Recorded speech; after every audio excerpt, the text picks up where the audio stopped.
तुझं नाव काय रे? नितीन आस्वर. काय करतो?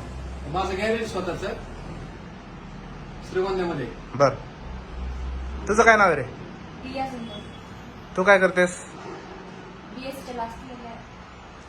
आम्ही नातेवाईक आहे. आमची पहिल्यापासून ओळख आहे. बर, आता 1 वर्ष झालं आम्ही प्रेम करतो एकमेकांना.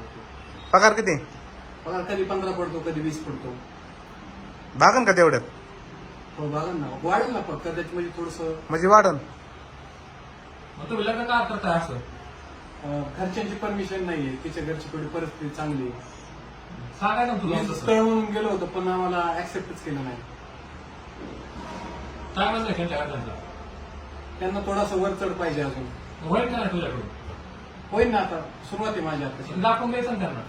पण त्यांना वेळ नाही. त्यांना म्हणजे लक्षात येणार त्यांना काय करणार. ते माझ्यासाठी स्थळ बघताय. वेळ नाही आमच्याकडे एवढा असं. किती दिवस झाले तुमचे चाललंय? 1 वर्ष. 1 वर्ष वय. मग थांबायचं ना 1 वर्ष अजून. 1 वर्षात अजून काही परिस्थिती बदलली असते. असं त्यांनी जर दुसरीकडे लग्न लावून दिलं तर काय करणार आम्ही तरी. ते स्थळ आणत होते त्यांना.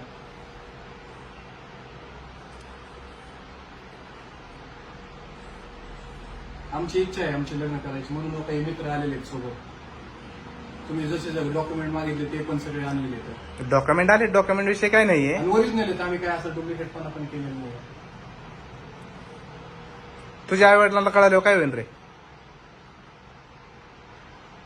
करते ना थोड्या दिवसात आम्हाला ऍक्सेप्ट करते. तू सांग ना, बोल ना त्यांना. 15,000 तू खरंच बोलता.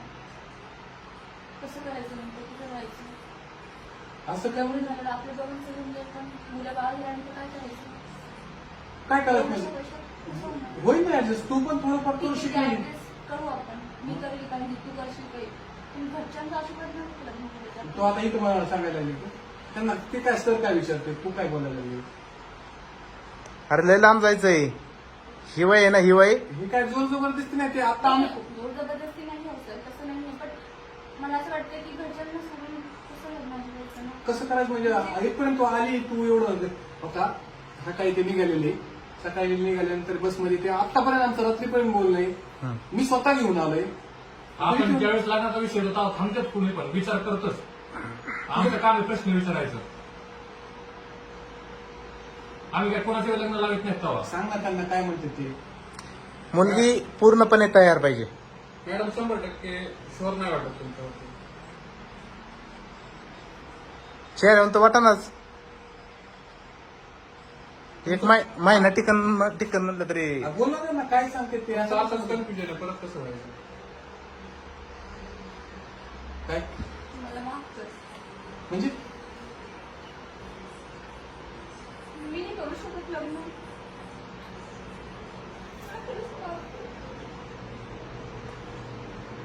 मी माझ्या घरच्यांना सोडून नाही शकत.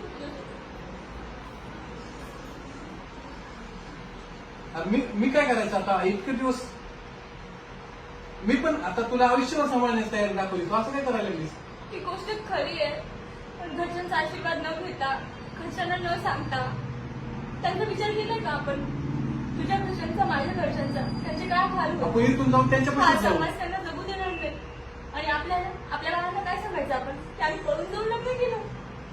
आपण पळून जाऊन नाही सांगितलं. प्रेम केलं म्हणून सांगायचं. प्रेम केलं ठीक आहे, पण आपण एवढं काबील बनवू ना दोघांना, म्हणजे एकमेकांना एवढं काबील बनवू आपण की घरच्यांनी आपल्याला एक्सेप्ट करायलाच पाहिजे. तेवढी वेळ आहे का? करू आपण ते.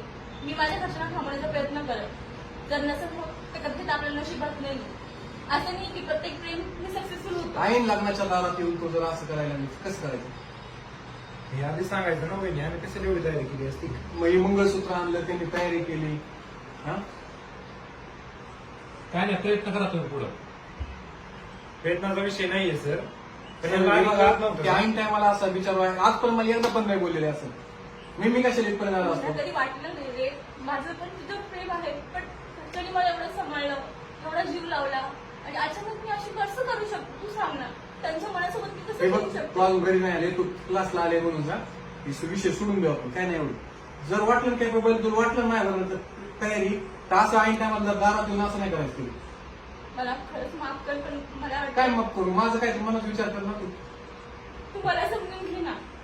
तुम्ही जर असं 4 चौघात त्यांना तोंडावर पडत गोष्ट असताना त्याची नाही आज एवढी. पाडलं, उद्या पोलिसांनी विचारलं, उद्या एखादी कानाखाली घरच्याने आणले, मग काय केलं असतं? उद्या म्हणले असते मी काय असं केलं म्हणून गोष्ट त्याची नाहीये, मान्य मीच पळून मला. गेली. नाही मी लग्न झाल्यावर थोडी ना मी असं म्हटलं असते. मग आता कुठं आलं? अहो, आता लग्नाची ते बाब दोन सायांची आहे ना. गोष्ट होती, ते साक्षीदार उभा आहे तर मी अजून कुठं लग्न झाले नाही आपलं, लग्न करतोय आपण. मग करायच्या नावाला किती वेळ झाला असता? अजून घरी माहित नाही की मी पळून मग आली. एक काम कर, तू सरळ सरळ इष्टी पकड बसवून देतो तुझं घरी जा. जर तुला वाटलं तू घरच्यांना कन्व्हिन्स केलं तर मला फोन काय करणार. बघ तुझं जर प्रेम खरं असेल, आपलं खरं असेल समजा, तर तू स्वतः एवढं कॅपेबल बनव आणि मीही काहीतरी करते. मी लग्न नाही करणार जोपर्यंत तू ते लग्न फक्त नाही ऐकायला करणार. हा ठीक तू आहे. लग्न नाही करणार तोपर्यंत हो. मी पण लग्न नाही करणार. पण मी घरच्यांच्या विरोधात जाऊन लग्न नाही करू शकत आणि ते पण अशा कंडिशन मध्ये तर मुळीच हे नाही. फक्त- मला दिलाय गव्हर्नमेंटने अधिकार, पण मला हे बघ तो- सर, आमचं चुकलं. हं. मी पर्यंत आलो. मी तुम्हाला आतापर्यंत तिने एक शब्दांत जरी सांगितलं असतं तर मी पर्यंत आलो नसतो. झालं ते झालं. तुला बस ते बसून देतो, तू घरी जा. झालं मी कॅपेबल, तुला योग्य वाटलं तरच माझ्यापर्यंत ये. Sorry sir. माफ करायचं ना. पूर्ण तयार करून या, असं नका देऊ. चल. जा मॅडम जा की. माफ करायचं. पहिलं